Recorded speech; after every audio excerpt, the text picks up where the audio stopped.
El término histeria es uno de los más antiguos en la literatura psiquiátrica. En la utilidad de este concepto sirve del término histérico para describir exhibiciones emocionales no controladas. Poseerá rasgos bastante marcados si no llega por completo a desarrollar el trastorno histriónico de la personalidad. Es una patología caracterizada por un patrón dominante de emotividad excesiva y de búsqueda de atención que comienza en las primeras etapas de edad adulta. Son egocéntricos, no están cómodos o se sienten despreciados cuando no son el centro de atención. Son vivaces y dinámicos y tienden a llamar la atención porque buscan seducir a las personas a las que acaban de conocer y pueden hacer algo dramático o divertido para atraer la atención sobre sí mismos. Desde la psicodinamia, es una fijación del desarrollo psicosexual en el nivel de la fase edípica. Los síntomas histéricos aparecerían a partir de deseos sexuales reprimidos, impidiendo por un lado la irrupción en la conciencia de dichos deseos prohibidos y proporcionando una expresión sustitutiva de los mismos. Broad y Freud ven en el trauma psíquico la base de la histeria.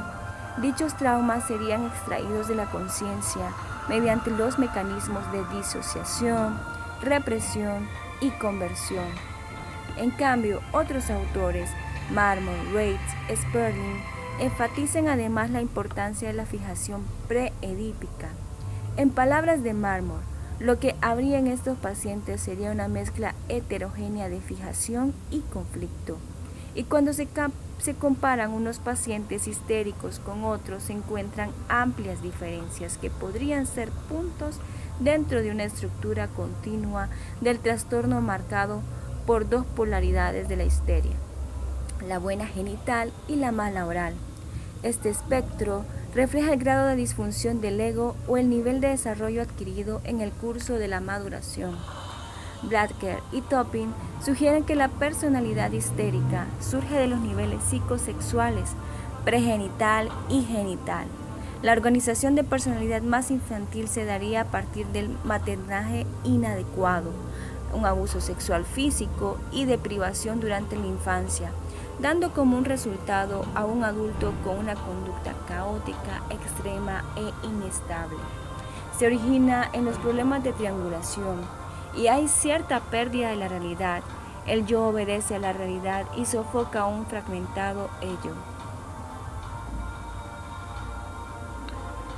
Muy buenas tardes, compañeros. En este momento pues seguiremos con los apartados, ¿verdad?, que estamos viendo en este tipo de pacientes.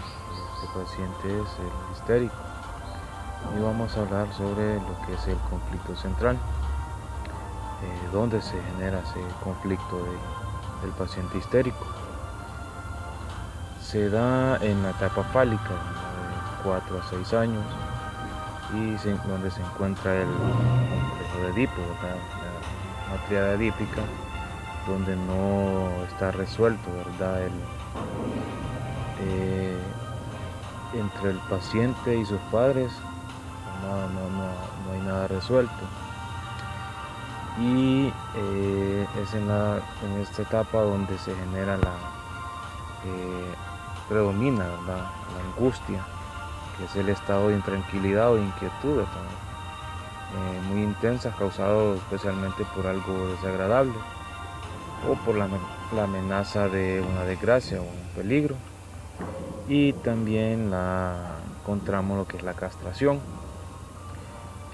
donde podemos, en el transcurso de nuestra carrera, pues sabemos que muchos complejos psicológicos provienen de la infancia y están relacionados con la sexualidad, que es el caso del complejo de castración, lo que estamos hablando en este momento. Y pues según Freud, se trata de una fase por la que pasan casi todos los niños y donde no resuelven, ¿verdad?, sus problemas, como ya habíamos mencionado. Y eso se da pues esto es lo que se da en el conflicto central del paciente. Rasgos característicos del paciente histérico.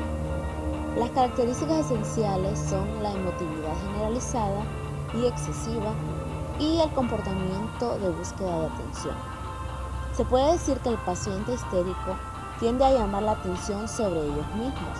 Se sienten incómodos en situaciones en las que no son el centro de atención y cuando no lo son buscan a dramatizar, como por ejemplo podemos decir que inventan una historia o montan un numerito solamente para ser vistos y escuchados. Se mantienen preocupados cuando no impresionan a los demás con su aspecto y deciden emplear excesivas cantidades de tiempo, energía y dinero en ropas y en su arreglo personal. Ellos suelen reaccionar fuertemente a la desilusión. Se puede decir que en cuanto al aspecto y el comportamiento de estas personas, suelen ser inapropiados y sexualmente seductores. Este comportamiento no solo se dirige a las personas en quienes ellos tienen un interés romántico, sino también a una amplia variedad de relaciones sociales, laborales y profesionales. En cuanto a la expresión emocional de ellos puede ser superficial y rápidamente cambiante. Sus opiniones y sentimientos son fácilmente influenciados por las demás personas, ya que ellos dependen de otros.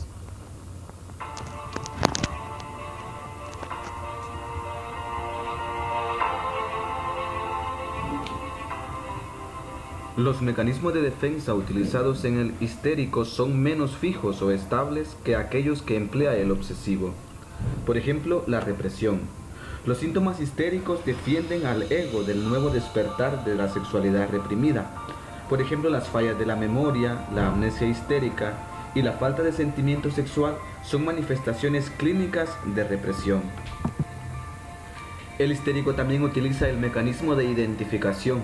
La identificación desempeña un papel eminente en el desarrollo de los síntomas y los rasgos de carácter histéricos. Primero, el histérico podrá identificarse con el progenitor del mismo sexo o con un representante simbólico, en un intento anheloso de derrotarle en la lucha competitiva por el cariño del progenitor del sexo opuesto. También utiliza el mecanismo de negación. Los histéricos niegan tener conciencia del significado tanto de su propia conducta como de la conducta de los demás. Esta ausencia de conciencia es mayor en las áreas de la conducta seductora y manipuladora y en la ganancia secundaria que acompaña sus síntomas. Niegan, por ejemplo, a sí mismos sus fuerzas y habilidades, contribuyendo así más a la fachada del desamparo. Y con respecto al aislamiento, estos pacientes niegan a sí mismos las emociones dolorosas, con la consecuencia de que el aislamiento se desarrolla como una defensa contra la depresión. Y si esto no da resultado, recurrirán a la deformación y a la falsa representación para evitar haber de enfrentarse a su infelicidad. Lineamientos en la dirección de la entrevista del paciente histérico. En la fase inicial encontramos la primera relación con el paciente, en la cual el entrevistante debe trabajar las habilidades y crear en el paciente lazos emocionales e íntimos, en los cuales no exista una búsqueda de deseos de aprobación. Así, de esta manera, el paciente se mostrará a sí mismo y reconocerá sus sentimientos más profundos, en los cuales pueda describir la imagen que tiene de sí mismo, y lo realizará de una manera característica, que es una expresividad marcada, asimismo una actitud dramática.